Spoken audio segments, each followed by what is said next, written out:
What's up guys, how's it going? Today I'm gonna be just reviewing the Garmin Varia RTL515.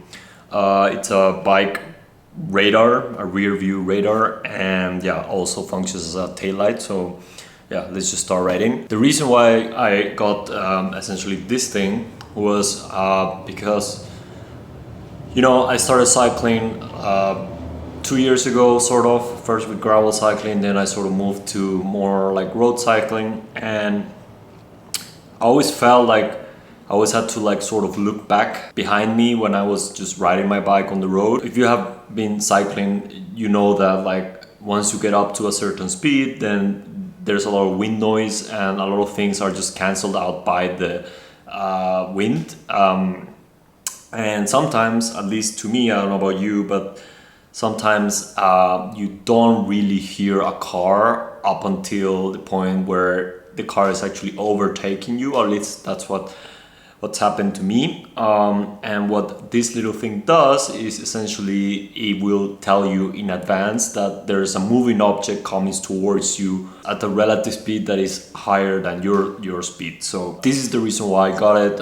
Does it really work or not? Well, in my experience, it does work very well. Like 99% of the time it actually does what it's supposed to do. So it tells me that there's a moving object, doesn't matter if it's a car, a person, or a bike. It literally just informs me that there's a moving object coming towards me that is moving faster than the speed that I'm moving in. It essentially does the job. It does tell me that there is a moving object coming towards me at a faster speed than me. So yeah, it does work. I cannot imagine really going cycling, especially road cycling, without this anymore. It's literally like a third eye that gives you a complete, or almost with almost 100% certainty of what's going on behind you. I do still look at the back when I'm about to like enter a road, or when I just want to make sure that there's no one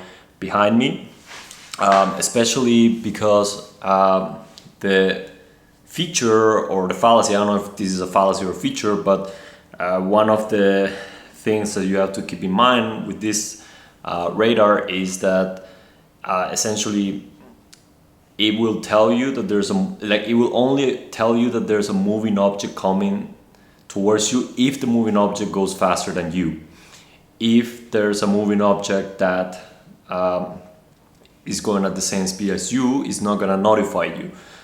So this, in a sense, is a good feature when you go on group rides, right? Because else, if there's people behind you riding with you, you would essentially be notified like every 5 seconds that there's someone behind you.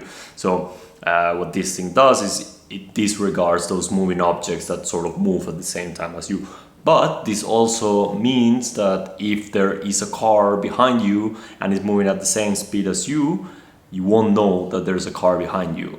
Generally, what happens in my experience, and I've used this for over like 500 kilometers already on the road. Generally, what happens is that there's a car coming behind you faster than you, so the radar picks it up. But and this happens very rarely. But what happens is that the car, when it gets really close to you, it will like the driver will move at exactly the same speed as you. So, and again, I emphasize that this happened to me very rarely, so like 1 out of like 30 times or something, but it has happened. The car will disappear once the car has gotten to like, I don't know, very reasonably close distance to me. It started moving at the same speed, so the car disappears from the radar. Again, it doesn't happen a lot, but it did happen. So my approach to this is by the time the car is already behind me, I'm most likely aware that the car is behind me because it appeared on the radar, and then I can also hear it because it's behind me. Obviously, 1 out of, I don't know, 50 times I actually don't hear it because I'm going very fast, and the wind sort of masks the noise of the car engine or the car itself. So another fallacy maybe is that because it's a radar, if the radar cannot see what it's behind, it won't really alert you. And if you think about like curves, if there are some curves that are very pronounced, sometimes there might be a car coming, but you won't, the computer won't tell you, or the radar won't tell you, because it doesn't observe it. But generally, this is not an issue for me.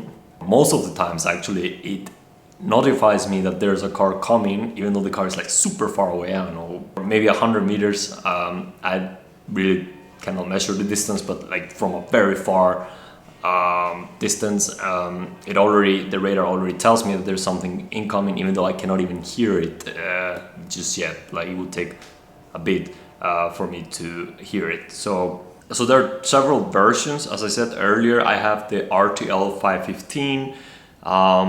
If you are in Germany, apparently there's a specific version for the German market, because in Germany apparently the rear lights of the bikes are not allowed to blink.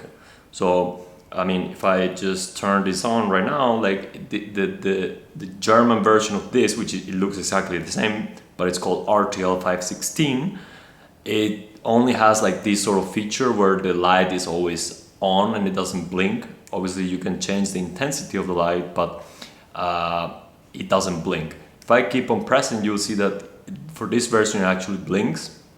So my suggestion to you is that if you are not in Germany, I don't know about other countries, but Germany for sure, if you're not in Germany, and also look at your like home country's laws regarding this, but I would advise you to get the 515 over the 516, which is the version for the German market, even though the specific version of the German market gets sold in other countries as well, also in Switzerland.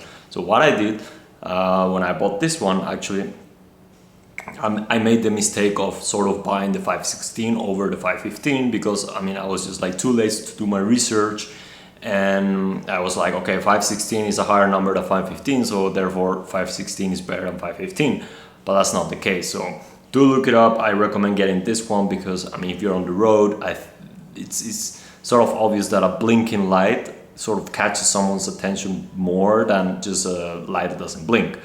So in terms of like build quality and the design, it's sort of a big rear light, but it's black, so it sort of blends in with my black bike, but I don't know about other bikes. And actually this is just the rear light, as you can see, in red. One downside of it is that it has a micro USB as a port, and not a USB-C, which is sort of becoming the standard everywhere. So it's annoying that I have to like carry a USB-C or have a USB-C cable and then a USB and a micro USB cable, but it is what it is, not a big deal. Again, the port is like at the bottom, and you can just like sort of close it like this to prevent like debris or water from coming in, like this. In terms of battery life, I actually haven't exhausted the battery life, but I always just charge it before every ride, because I always charge my bike computer before a ride anywhere anyways, so might as well just also charge the rear light at the same time. But I think I've read online, but you should look it up, I think I've read online that the rear light, it depends on which setup you have it. If it's like blinking, apparently it takes less battery than if it's just not blinking, if it's just on. You can also actually turn on the radar but not the light, so that would save you more battery.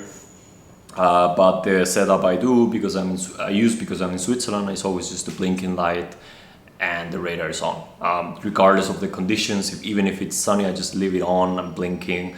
My rides I don't think I've ever gone on a ride that was more than 6 hours, so I never really exhausted the battery. What else can I tell you? Yeah, so in terms of safety, and as I said earlier, I do think, I cannot see myself going out without this anymore, especially for road cycling. For gravel cycling, maybe you can like play with it, but at least in Switzerland, although there's a lot of like paths everywhere where you can just literally go through the whole country on gravel without going to the road, I would still use this just because I have it. Why wouldn't I use it? It really changes the way you sort of ride your bike, because you don't have to like constantly look back. You just have to look at your bike computer, which is in front of you, and just call it good. In a certain way, it is safer than going without it, but I also wouldn't rely on it like 100%. If I'm gonna make a sort of maneuver, I do look at the bike computer to see if there's a car, but right before I make the move, I actually look back, just because you never know, right? Like, this is still like something that can be prone to like errors or fallacies. So yeah, so I have a Garmin Edge 530, like the small one, and this is a Garmin bike radar, so it sort of works well. But I've heard you can also connect this with like Wahoo computers and even Android devices, so it shouldn't be an issue with the sort of computer that you have. If this somehow gets stolen or if it falls during a ride, I would still buy a new one, just the exact same version. It really changes, as I said, I'm sort of repeating myself, but it really changes the way I cycle, and it gives me a lot more security than otherwise.